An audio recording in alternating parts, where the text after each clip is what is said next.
Virgin Atlantic is one of the most beloved and unique airlines in the world. Too bad their new A350 business class is overrated.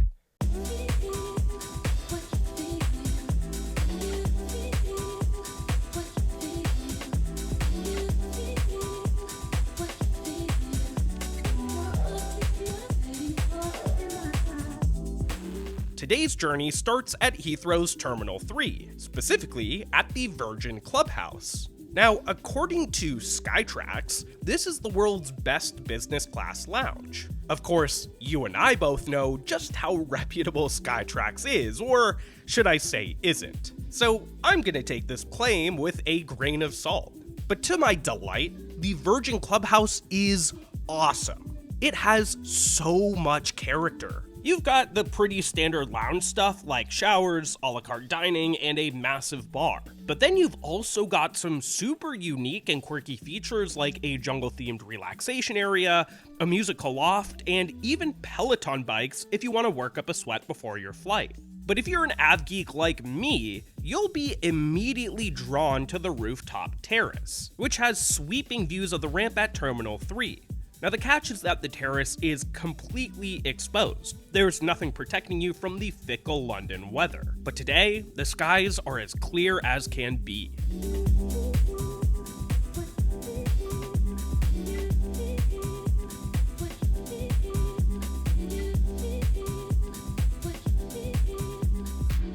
Hey, look at that! Here comes our plane. This particular A350-1000, which is known as Ruby Slipper, has a very interesting backstory. While the plane was delivered to Virgin just 3 years ago, it's been flying for nearly 7. That's because in its previous life, it served as an Airbus flight test vehicle. But you'd have no idea just looking at her. In that gorgeous Virgin livery, she looks brand spanking new. How does she look on the inside? Well, take a look for yourself.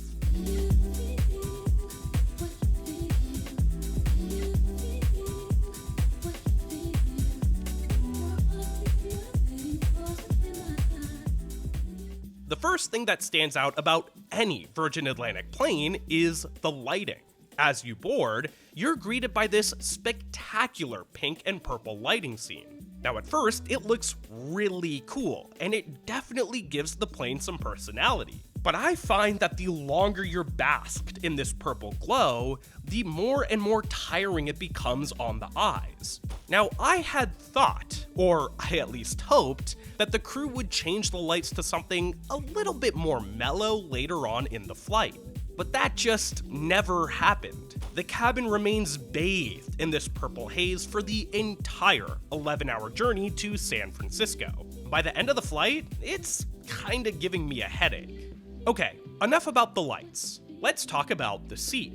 Now this seat design is just a few years old, but honestly, it already feels a bit dated. The padding is good and the leather is nice, but the layout and ergonomics just aren't great. There also isn't that much useful storage, and the whole thing feels more cramped than it actually looks. But the biggest letdown of the seat is actually the lack of privacy. You see, Virgin fancies itself a social airline, and because of that, they chose not to turn these seats into fully enclosed suites, something that's become commonplace in modern business class products. This particular seat is equipped with just a tiny partition instead of a full sliding door, and this is meant to encourage socialization between guests. But on my flight, it didn't seem to have that effect at all. After stowing my bags and getting situated, a flight attendant comes up to me, addresses me by name, and offers me a welcome drink, which I gladly accept. Now, from what I can tell, the crew seems jovial. It seems like they actually like their jobs and are excited to go to California. This is a good first impression, but unfortunately, as the flight progresses, the service will become more and more uneven. But more on that in a second.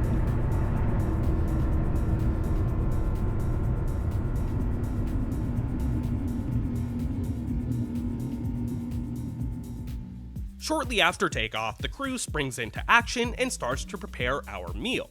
And boy were they efficient. The 3 courses came out in rapid succession and each one was a winner. First up, we have a prosciutto starter served with feta, onion, and warm bread. Now, I'm honestly not the biggest fan of prosciutto, I find it a bit pungent, but up at altitude, your taste buds aren't as sensitive, and I actually think this helped improve my palate for the dish. The tortellini main is up next, and it is also quite good. It comes smothered in white sauce, artichokes, and zucchini, and while it doesn't have any protein on it, take my word, it is plenty filling. Finally, a chocolate mousse rounds things out, and it is absolutely divine. A few other notes on the meal service. First, these little salt and pepper shakers are so quirky and so virgin. I just had to point them out. Second, it seemed that the crew really wanted to get me drunk because they topped up my wine between each and every course. And third, this tray table sucks. It folds out in such a weird way and sits uncomfortably close to your body, and when it's deployed, it makes it really hard to get in and out of your seat.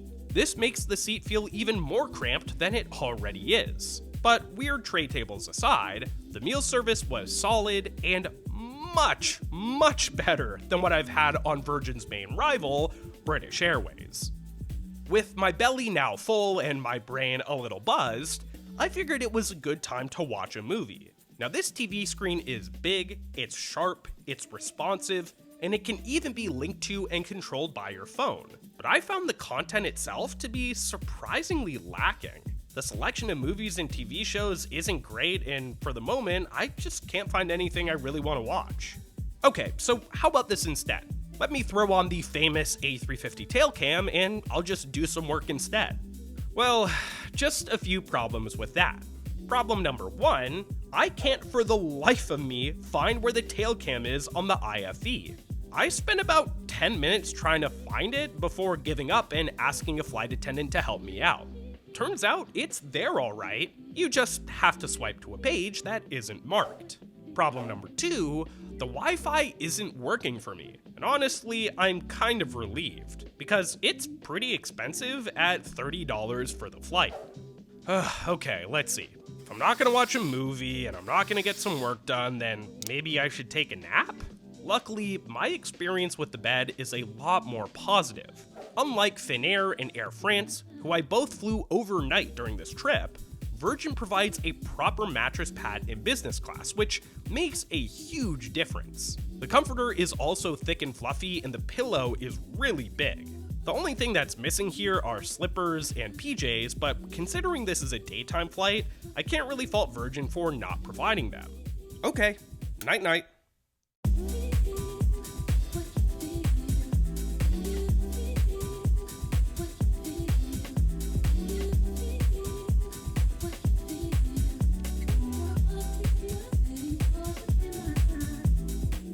After a lovely 3-hour siesta, I awake feeling a bit peckish, as the Brits would say. Lucky for me, Virgin has a dine-on-demand menu, and seeing that it was around 4:30 London time, aka tea time, it felt appropriate to order some cream tea, which comes with scones, jam, and curd. Now, remember how I was initially impressed by the onboard service? Well, from this point forward, things start to take a turn for the worse. It took nearly an hour for my tea to come, and as I waited, 3 different flight attendants came up to ask if I was the one who ordered it. In no world should it take an hour to make some tea and scones, and it seemed like there was a lack of communication between the crew. Typically, I'd just brush this aside as a one-off occurrence, but almost the exact same thing happens later in the flight. About 2 hours before landing, I order a Beyond Burger, which was actually pretty tasty. But once again, it takes almost an hour to arrive, and the flight attendants seemingly can't remember who ordered it. Another thing that starts to annoy me is that the crew is hogging the Loft. Now, the Loft is one of the most unique features on board the Virgin A350. It's this really neat social area by the boarding door that has nice couches and a big TV. It's supposed to offer a nice change of scenery if you want to work or relax somewhere other than your seat. But for a good chunk of the flight, the area was occupied by 3 to 4 crew members, laughing and chatting it up. I'm sure they would have moved if I asked them, but they looked like they were having a good time and I just didn't feel comfortable spoiling their party. Now look, I am all for having a fun and happy crew. It generally leads to better service and a more welcoming atmosphere. And from what I've heard, Virgin crews typically earn high marks, but at times, it felt like my crew almost forgot they were on the clock. As we begin our approach into San Francisco, I start to internalize my thoughts on this experience. All in all, I actually had a pretty good time.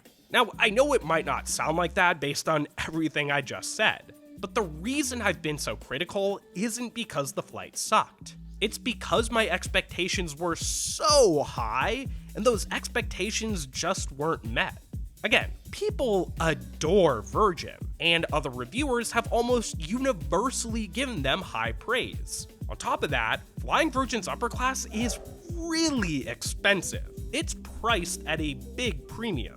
All in all, I walked into this flight fully expecting Virgin to knock my socks off. And while the lounge, food, and bed were good, the seat, service, and IFE kinda let me down. So I don't think it's fair to say that Virgin's A350 upper class isn't good. From my experience, it's just overrated. Of course, this is just one man's opinion. If you love Virgin, tell me in the comments what I'm missing here. And while you're down there, let me know what review you'd like to see next. I've flown a bunch of cool airlines in the last few months, and each experience was worth sharing. And of course, if you're enjoying these reviews, make sure to subscribe to see even more of them. Thanks so much again for watching, and until I see you again, don't forget to look up.